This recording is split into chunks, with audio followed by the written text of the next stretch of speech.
México, 23 de abril 1975, año 14 de la nueva era del Acuario. Habla desde la sede patriarcal de México, Samael Aumbeor.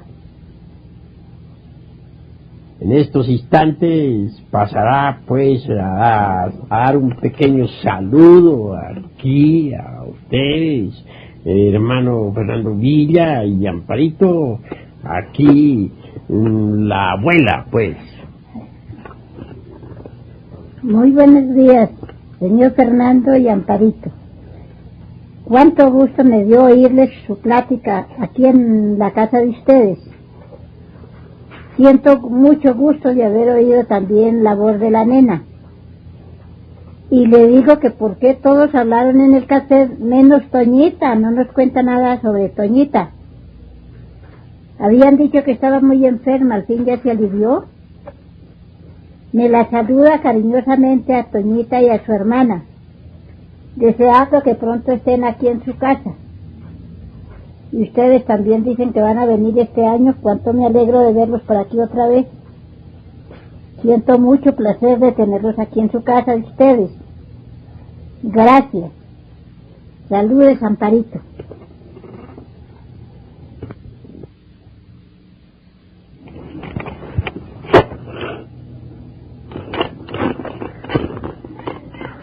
Vamos pues ahora a comentar algo en relación con la voluntad.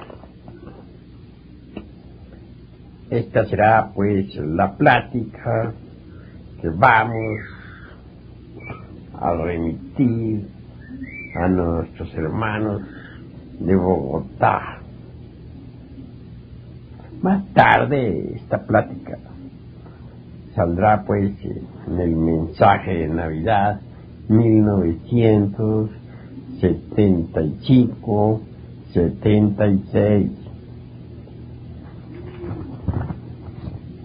La gran obra es ante todo la creación del hombre por sí mismo a base de trabajos conscientes y padecimientos voluntarios. Es necesario que ustedes reflexionen en esto.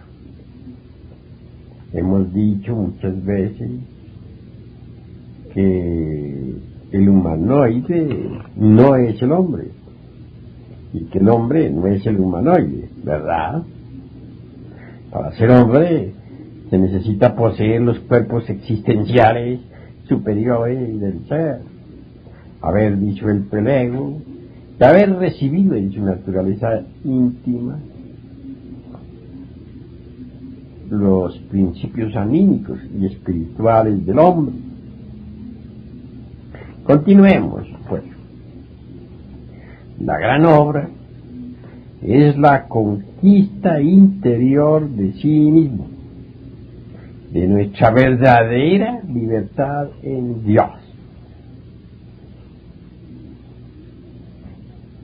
Necesitamos con urgencia máxima, inaplazable, desintegrar todos esos yoes que viven en nuestro interior, si es que en realidad queremos la emancipación perfecta de la voluntad. Nicolás Flamel y Raimundo Lulio, pobres ambos, liberaron su voluntad y realizaron innumerables prodigios psicológicos que asombran. Agripa no llegó nunca más que a la primera parte de la gran obra y murió penosamente, luchando en la desintegración de esos yoes, con el propósito de poseerse a sí mismo y fijar su independencia. La emancipación perfecta de la voluntad asegura al sabio el imperio absoluto sobre el fuego, el aire, el agua y la tierra. A muchos estudiantes de psicología contemporánea les parecerá exagerado lo que aquí afirmamos en relación con el poder soberano de la voluntad emancipada. Sin embargo, la Biblia nos habla maravillas sobre Moisés. Según Filón, Moisés era un iniciado en la tierra de los faraones, a orillas del Nilo, sacerdote Diosín, primo del faraón, educado entre las columnas de Isis, la madre divina, y de Osiris, nuestro Padre que está en secreto. Moisés era descendiente del patriarca Abraham, el gran mago caldeo, y del muy respetable Isaac. Moisés, el hombre que liberó el poder eléctrico de la voluntad, posee el don de los prodigios. Esto lo saben los divinos y los humanos. Así está escrito. Todo lo que las Sagradas Escrituras dicen sobre ese caudillo hebreo es ciertamente extraordinario, portentoso. Moisés transforma su bastón en serpiente, transforma una de sus manos en mano de leproso, luego le devuelve la vida. La prueba aquella del zarzal ardiente la ha puesto en claro su poder. La gente comprende, se arrodilla y se prosterna. Moisés utiliza una vara mágica, emblema del poder real, del poder sacerdotal del iniciado en los grandes misterios de la vida y de la muerte. Ante el faraón, Moisés cambia en sangre el agua del Nilo, los peces mueren, el río sagrado queda infectado, los egipcios no pueden beber de él, y las irrigaciones del Nilo derraman sangre por los campos. Moisés hace más, logra que aparezca millonadas de ranas desproporcionadas, gigantescas, monstruosas, que salen del río e invaden las casas. Luego, bajo su gesto, indicador de una voluntad libre y soberana, aquellas ranas horribles desaparecen. Mas como el faraón no deja libres a los israelitas, Moisés obra nuevos prodigios, cubre la tierra de suciedad, suscita nubes de moscas asqueantes e inmundas, que después se da el lujo de apartar.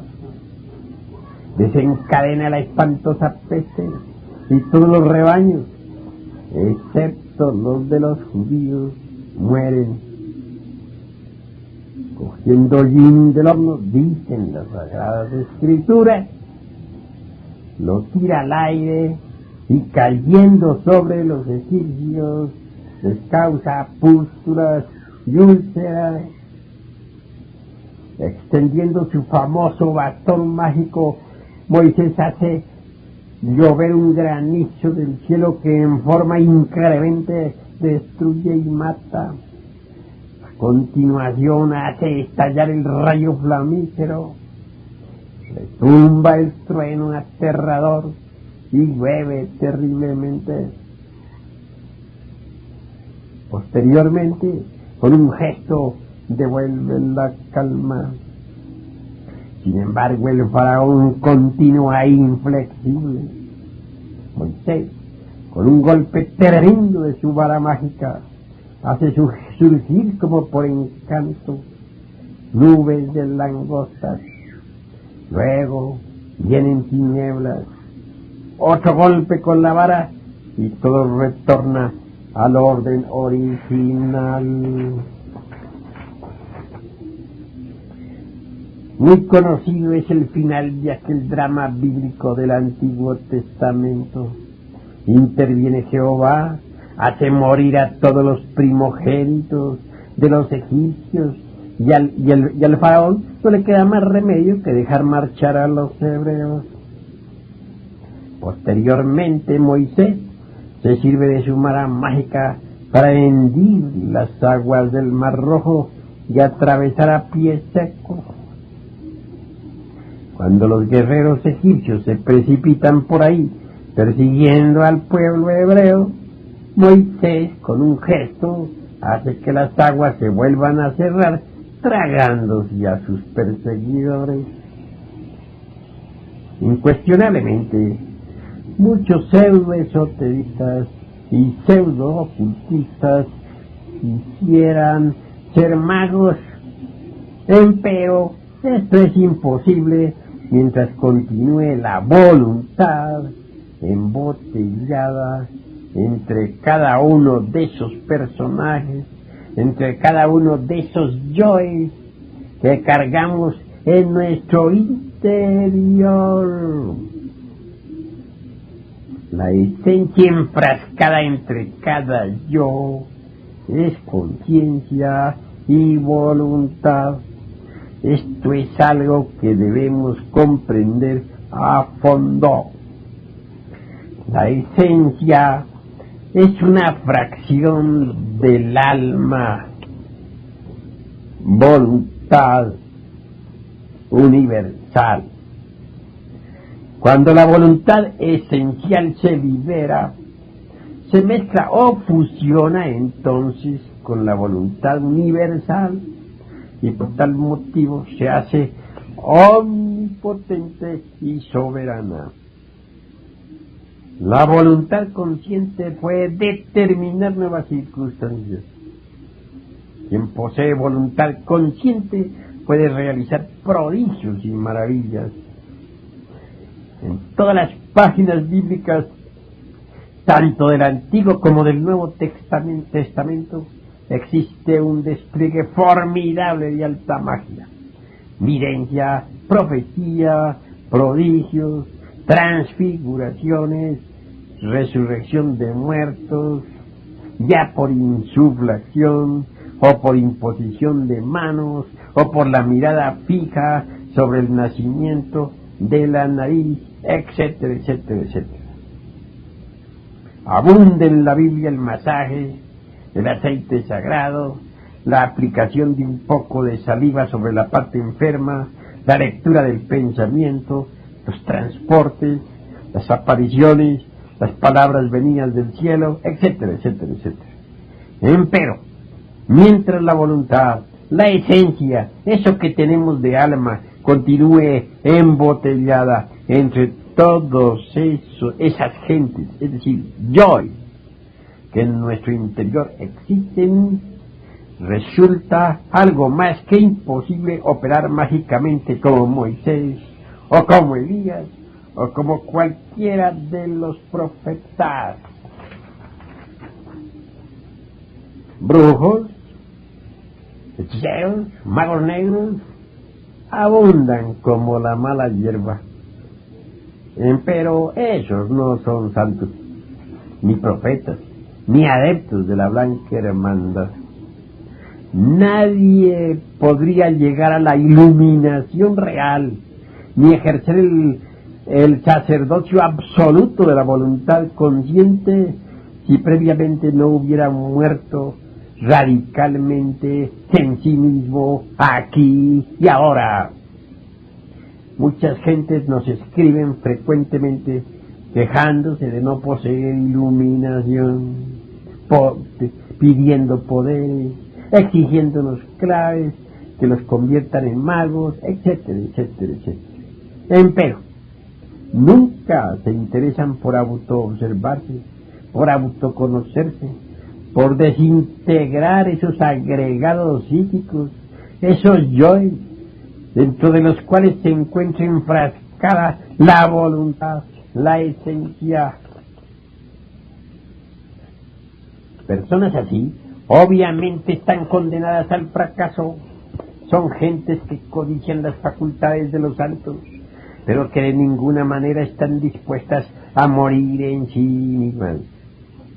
Eliminar errores es algo mágico, maravilloso de por sí, que implica rigurosa autoobservación psicológica. Ejercer poderes es posible cuando se libera radicalmente el poder maravilloso de la voluntad. Desgraciadamente, como las gentes tienen la voluntad enfrascada entre cada yo, obviamente aquella se encuentra dividida en múltiples voluntades que se procesan cada una en virtud de su propio condicionamiento. Resulta claro comprender que cada yo posee por tal causa su voluntad inconsciente particular. Las innumerables voluntades enfrascadas entre los yoes chocan entre sí frecuentemente, haciéndonos por tal motivo impotentes, débiles, miserables, víctimas de las circunstancias, incapaces. Bueno, hasta aquí está la cátedra que remito a nuestro hermano Fernando Villa y Amparito para que la escuchen y la compartan con nuestros queridos hermanos de Bogotá, Colombia. Es un capítulo de mi libro titulado Tratado de Psicología Revolucionaria, que habrá de salir a finales de este año. Bien vale la pena que traten ustedes de comprender el tema. Continuemos ahora pues con el asunto de las preguntas que se me hacen. Vamos a dar naturalmente respuestas.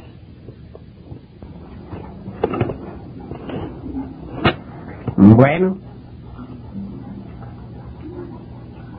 encontramos aquí la pregunta de nuestra hermana Beatriz Ayala.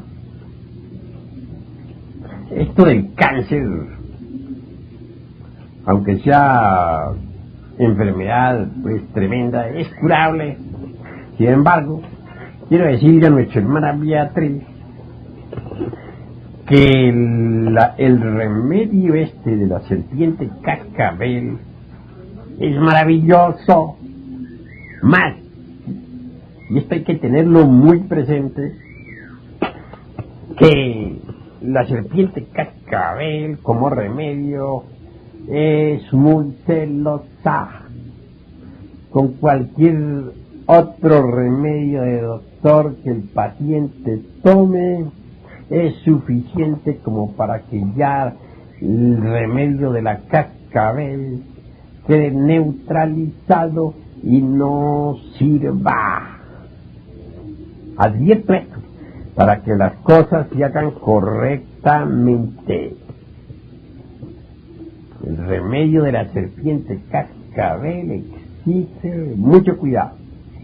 Ni siquiera una cafeaspirina puede tomarse el que se haya sometido al tratamiento con la serpiente cascabel, porque obviamente el remedio queda entonces sin efecto. ¿Entendido? Habrá necesidad de tener paciencia con esta cuestión de los del quiste en los ovarios hasta que el cáncer desaparezca, porque de lo contrario entonces no viene a servir el remedio de la cascabel. Ya lo estoy repitiendo demasiado. Yo deseo pues que nuestra hermana Beatriz se cure, y por eso pongo tanto énfasis en lo que estoy aclarando. Mucho me gustaría que en Bogotá también existiera el comité de damas gnósticas. Si ya existen en Manizales, ¿por qué no habría de existir en Bogotá? En todos los países de América se ha organizado este comité con muy buen éxito. Deseo que las damas bogotanas imiten el ejemplo de las damas salvadoreñas. Esto es benéfico para la gran causa.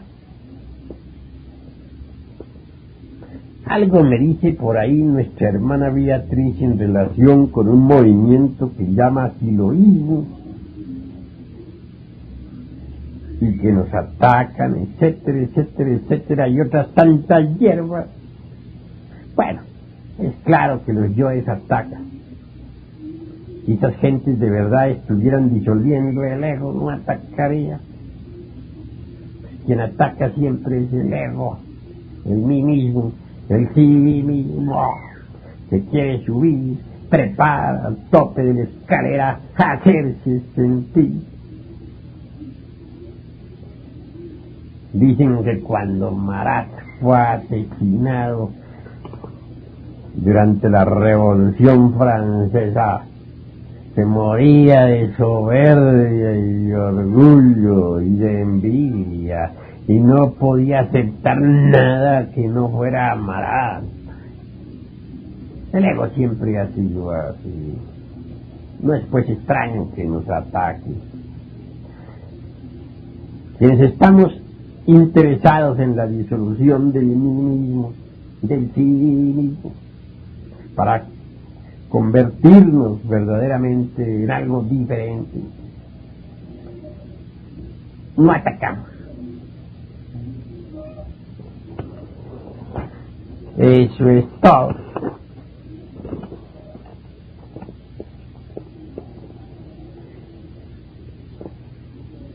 Algo me habla aquí nuestro hermano Villa sobre casa, magnífico, y en la calera, extraordinario, lejos del ruido de la ciudad, en más contacto con la naturaleza, formidable.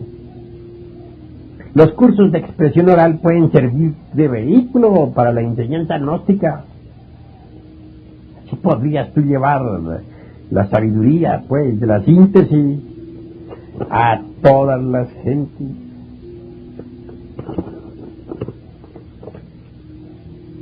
Amparito dice algo sobre los conjuros. Nuestro hermano Villa discute sobre el significado de exorcismo y conjuros, etc. Bueno, yo entiendo siempre que exorcizar es necesario. Necesitamos exorcizar siempre, ¿no? Y necesitamos conjurar. La conjuración de los 7 sirve para alejar a los tenebrosos.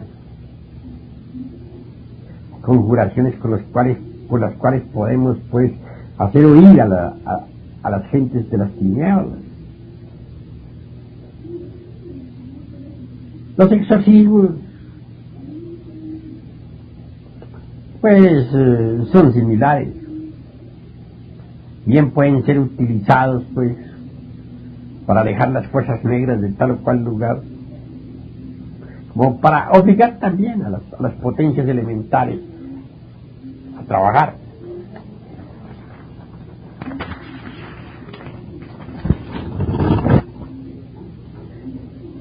Amparito manifiesta muy buen anhelo en relación con el viaje de Hipatía y de Raúl.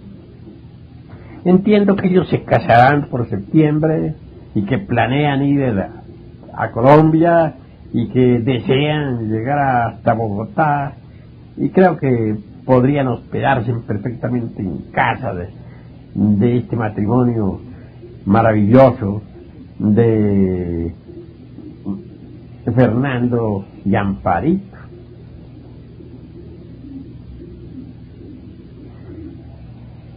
Algo me informa también nuestro hermano Villa en relación con Ganímedes. Y ese es un satélite de Júpiter y está habitado. Cumple una gran misión en relación con el planeta Tierra.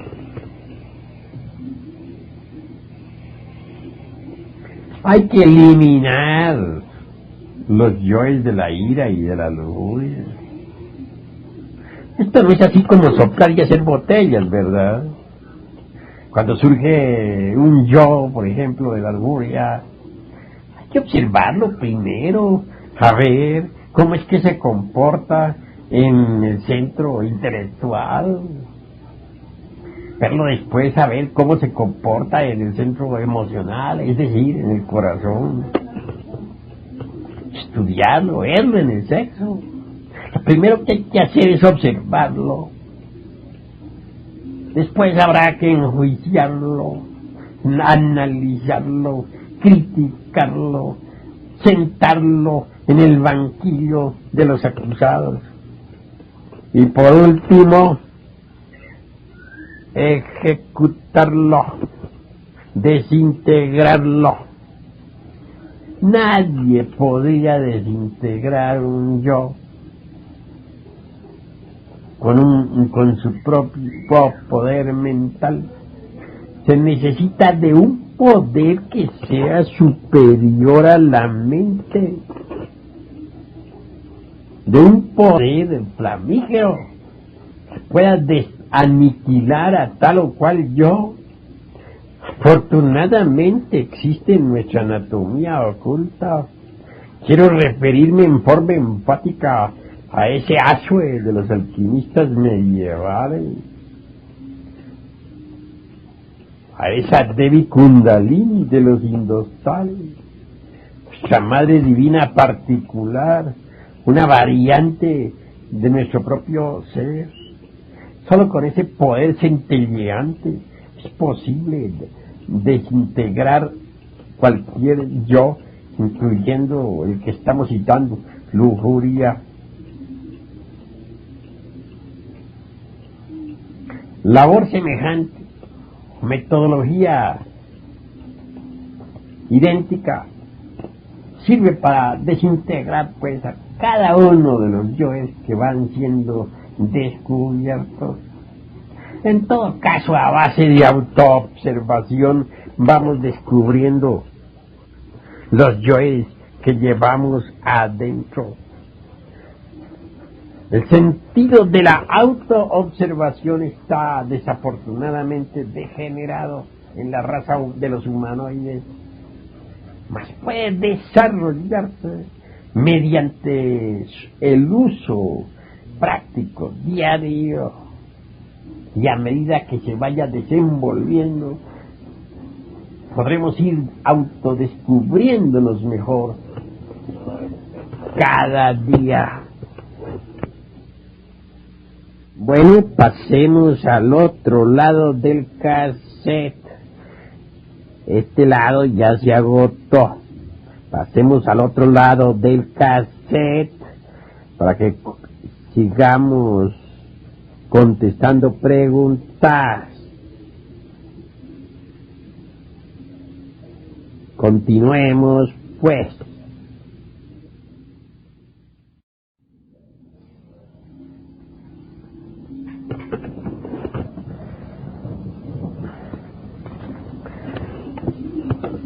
Fernando Villa es un hombre muy sincero y me alegra mucho la forma como habla. Amar, cuán grande es amar. Solamente las grandes almas pueden y saben amar. Realmente te digo una cosa, Villa. Y se lo digo también a todos los que estén escuchando este cassette. El amor solo puede aflorar en nosotros, surgir, cuando el yo ha muerto. Antes no es posible. La verdadera hermandad, la verdadera fraternidad, en modo alguno podrían existir, en tanto el ego exista dentro de nosotros mismos. El ego no sabe amar. El ego es óbice para el amor. Disuelto el ego, solo queda en nosotros la belleza interior. Y de ella brota el perfume del amor.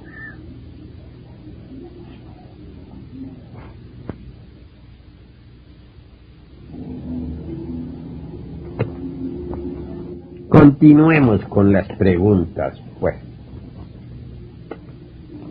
Canarias, decías tú, Villa, non trabada, sí, maravilloso, pero eso es mucho más tarde. Ahora, paciencia. Ginas, desdoblamientos. Mira, te digo una cosa, Villa. Aprender los ginas es maravilloso. Francamente yo no entiendo cómo es eso de que a ti te gusta la bicicleta, las carreras de automóvil, ejercicios físicos, sin embargo no te interese la gimnasia psicofísica superior.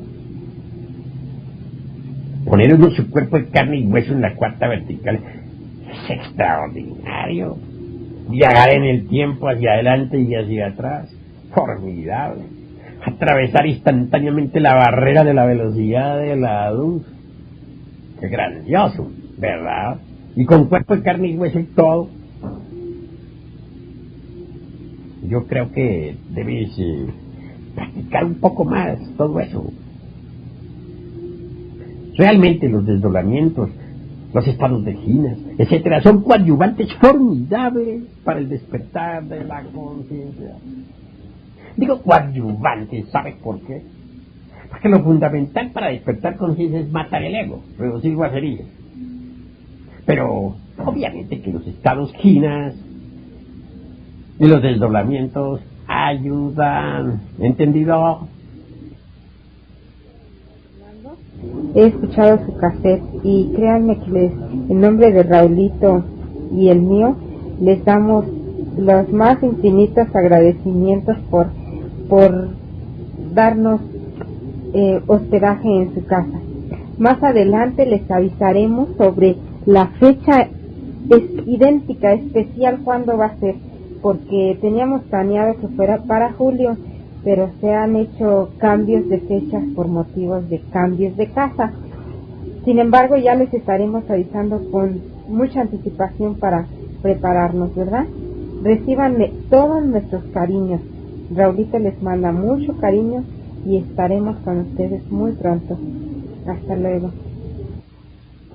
Ha hablado Hipatía, que en momento oportuno entró a mi estudio y es claro que le pedí grabara sus palabras para ustedes, cosa que ella ha hecho con el mayor placer.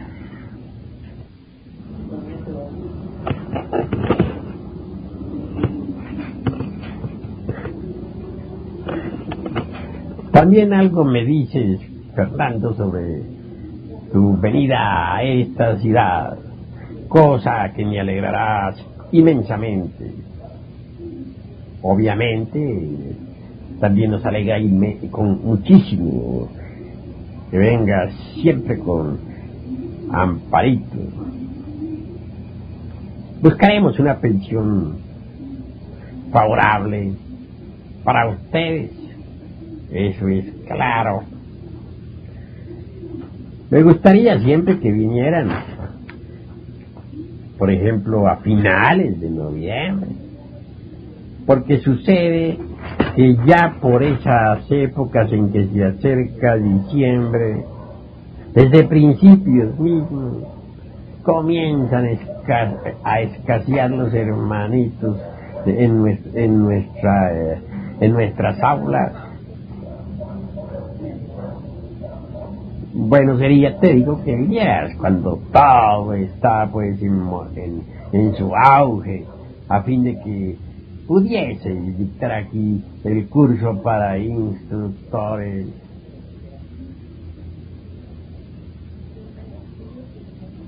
Algo pues habré de decirle a Shepard sobre videotex. Hace un rato me vi con Shepard y con Arturo. En los próximos días de mayo tenemos que salir para Torreón, a formar allí en Torreón otro grupo gnóstico. En Guadalajara ya está triunfante nuestro movimiento. Tenemos una gran casa allí, todo está de viento en popa. Después de Torreón, habremos de continuar pues con San Luis Potosí, con Ciudad Obregón, con Hermosillo, etc. Tenemos orden de la fraternidad oculta para continuar hacia adelante, llevando la gnosis a todas las ciudades del norte de México. Prosigamos.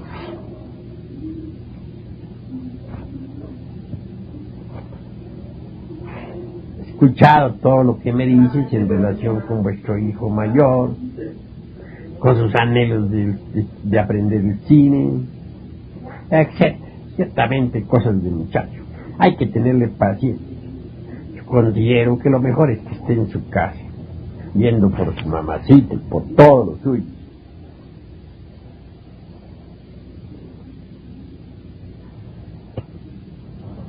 Me pides información sobre maestro resurrecto.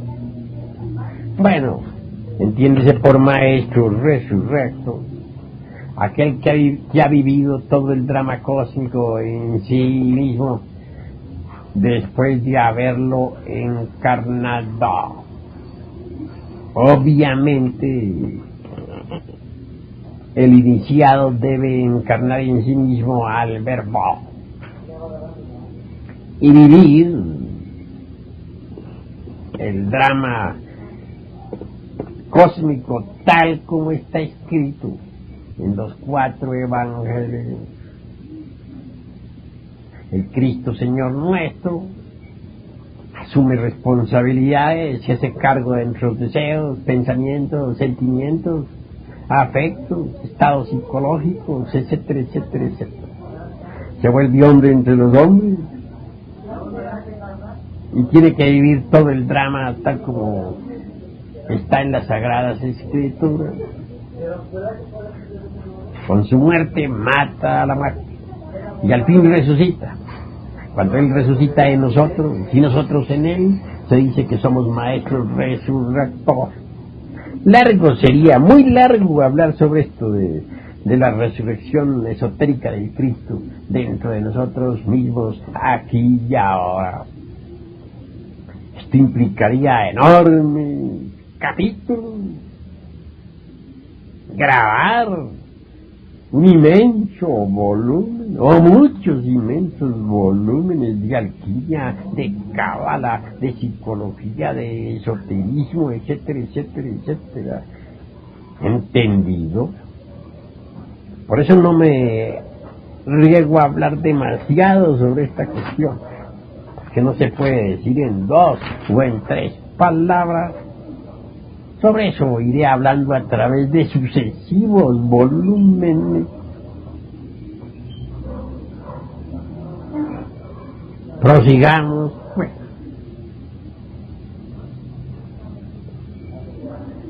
Aquí nuestro hermano Luis Herrada me hace una pregunta en relación con la mónada y los bodhisattvas. Pues la mónada es el íntimo, el ser interno, el Dios interno, etcétera, etcétera, etcétera. Y el bodhisattva es la humana personalidad, el alma humana expresándose a través de una personalidad.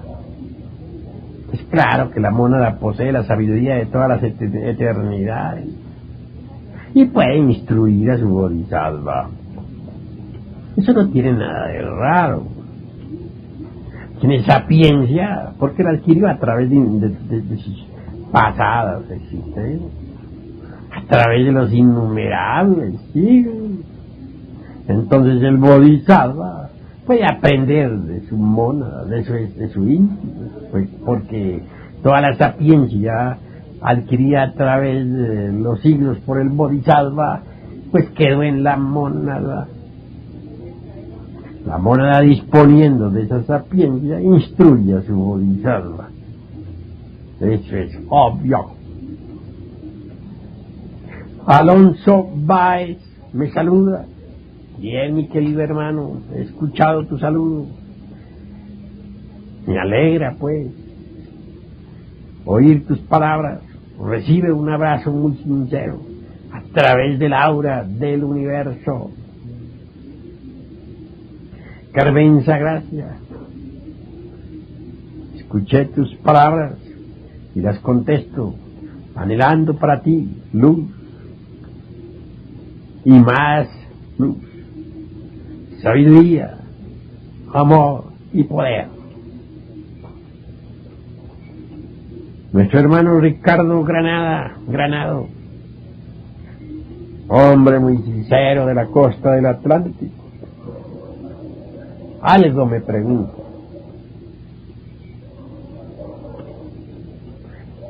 Me dice que por qué Dios erró en esta creación.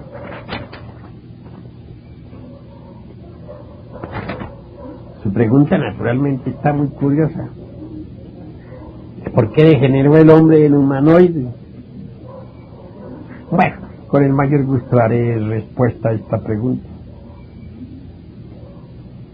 El eterno Padre Cósmico Común jamás se equivoca. En hebreo se le denomina Elohim.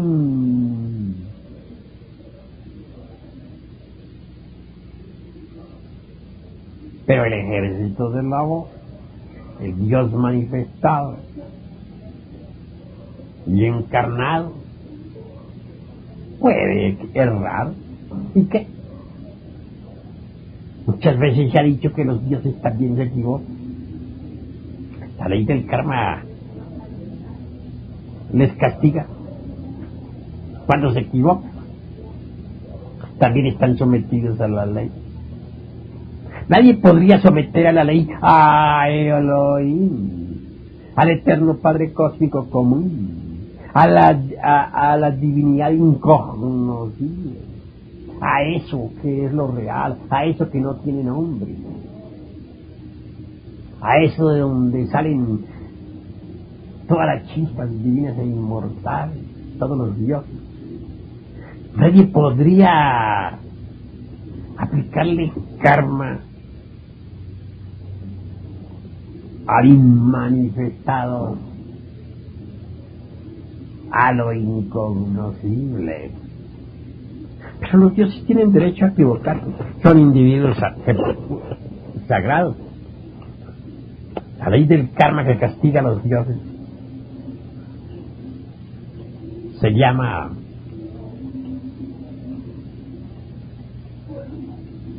la ley de la captancia, y eso es bueno que se entienda.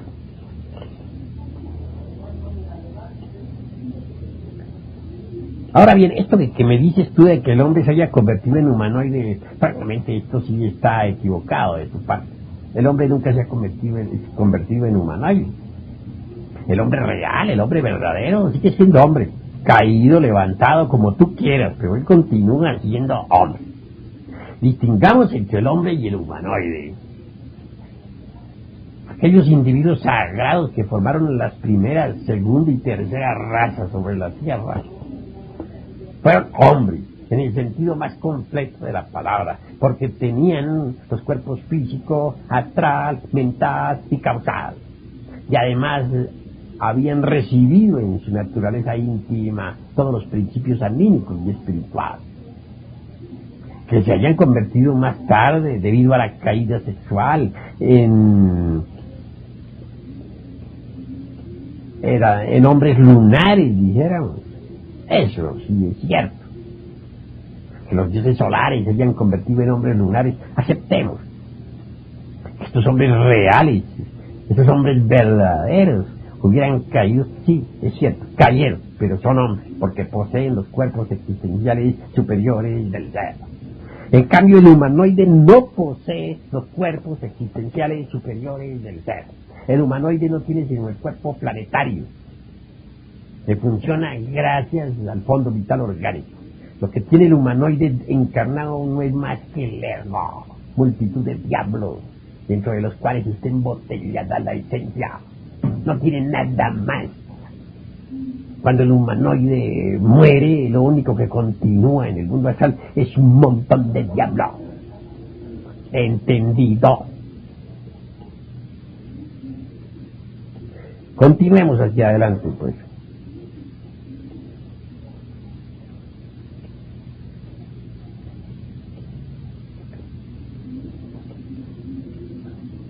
Si alguien ve, pues, que el sacerdote del santuario se transforma por tal o cual motivo, pues eso es no debe servir, dijéramos, de base para que los hermanos se quejen del ritual. Hay que ser comprensivos.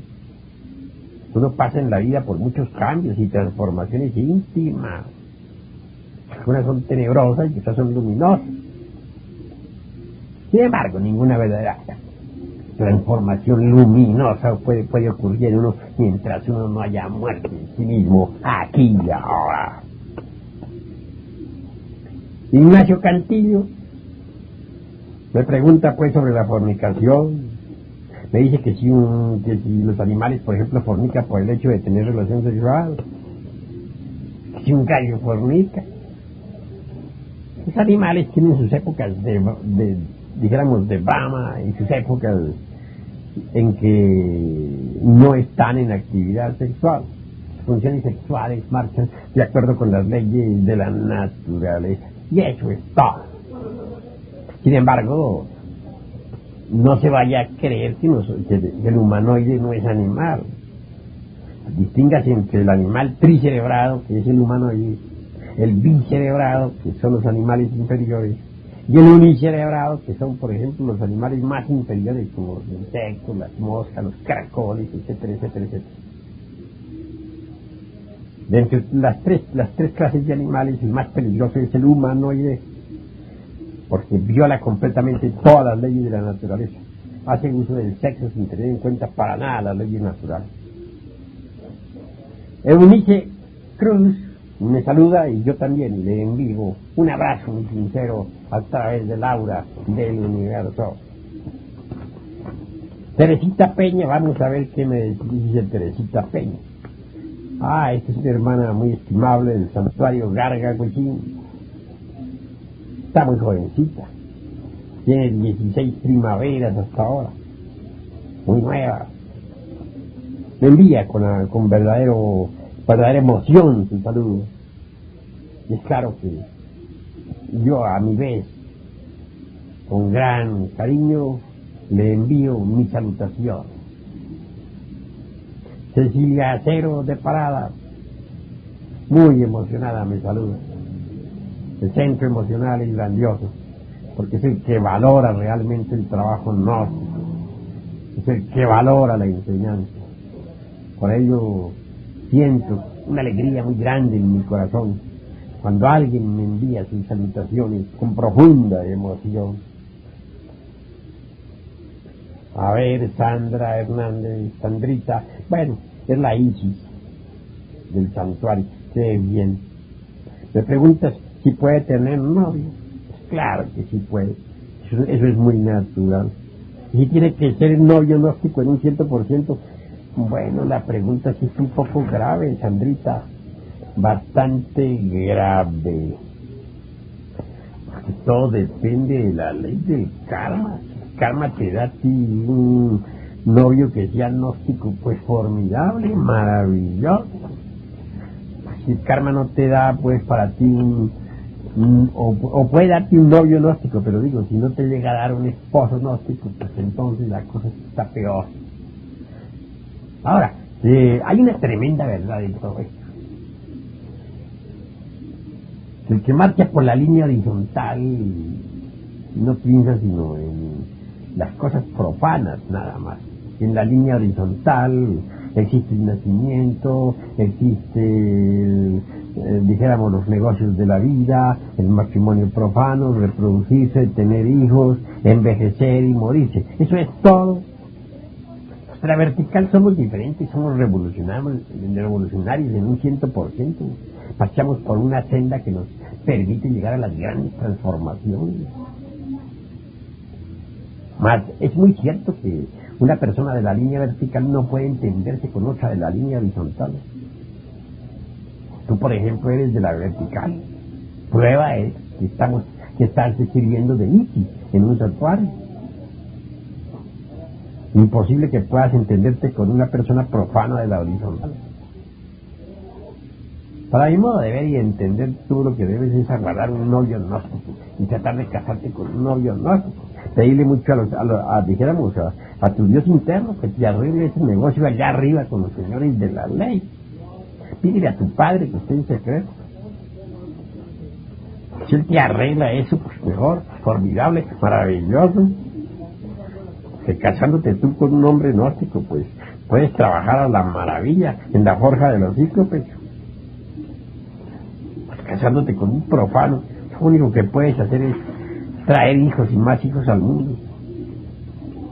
Envejecer como toda la gente y morir sin haberte autorrealizado. Y eso es muy triste. ¿Verdad? ¿Verdad? Ricardo Navarro, joven de 19 años. He recibido su salud. Le atacan los tenebrosos. No tiene paz. Ama a una hija. Sufre. Es claro que solo desposándose con una gnóstica puede autorrealizarse. Porque a las profanas no les gustan estas cosas. Además, tú eres de la vertical y las profanas son de la horizontal. Es claro que el que marcha por la vertical no se entiende con el que marcha por la horizontal. Tienen ideas y anhelos completamente diferentes. Por eso estoy de acuerdo en que tú te cases con una mujer gnóstica en un 100%. Si la dama que quieres se casa contigo, pues tanto mejor. Aquello de la comisaría, de verse preso sin motivo, etcétera, etcétera, etcétera, son cosas que suceden allá en Colombia. Allá lo meten a uno al bote y así porque sí, porque les vienen ganas las autoridades. Lo detienen en cualquier parte y sin motivo alguno a la cárcel. Yo también viví en ese país y sé cómo es. Aquí en México las cosas son distintas. A nadie detendrían en una calle para meterlo a la cárcel si no hay una orden del juez. Y no puede haber esa orden del juez y si no hay delito que perseguir. En todo caso, para que a alguien lo detengan, pues tiene que andar prófugo. Y cuando hay, dijéramos, delito que perseguir, se cita al delincuente. Solamente se le aprehende si no asiste a la cita. Y se le cita por 3 veces. Cosa que no sucede allá en Colombia, que le echan el guante a quien pueden y al bote. Bueno, paciencia, pulgas, que la noche es larga, pues. Ya pasamos nosotros por todo eso allá en ese país. Sabemos lo terrible que es. Sin embargo, y a pesar de todo, Colombia tiene sus cosas hermosas. Es, dijéramos, dicho país, el eje de una gran revolución espiritual. Miren los dos mares, de un lado el Pacífico, del otro el Atlántico. Motivo por el cual Colombia está llamada a revolucionar esotéricamente al mundo entero. Y lo está revolucionando con la gnosis, ¿verdad? Y lo seguirá revolucionando. En Colombia existen centros magnéticos formidables.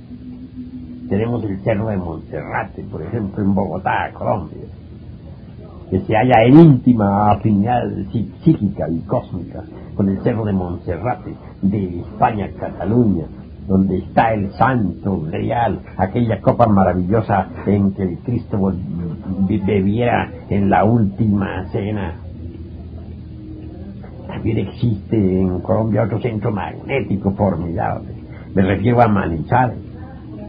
La radiación de dicha ciudad se siente aquí mismo, en México, y en todo el continente latinoamericano. Por eso es que Manizales se está convirtiendo en una verdadera fortaleza del movimiento norte. ¿Qué diremos nosotros de la Sierra Nevada de Santa Marta? Allí tenemos el sumo y supremo santuario y las fuerzas que emanan de esa poderosa fortaleza llamada Sierra Nevada son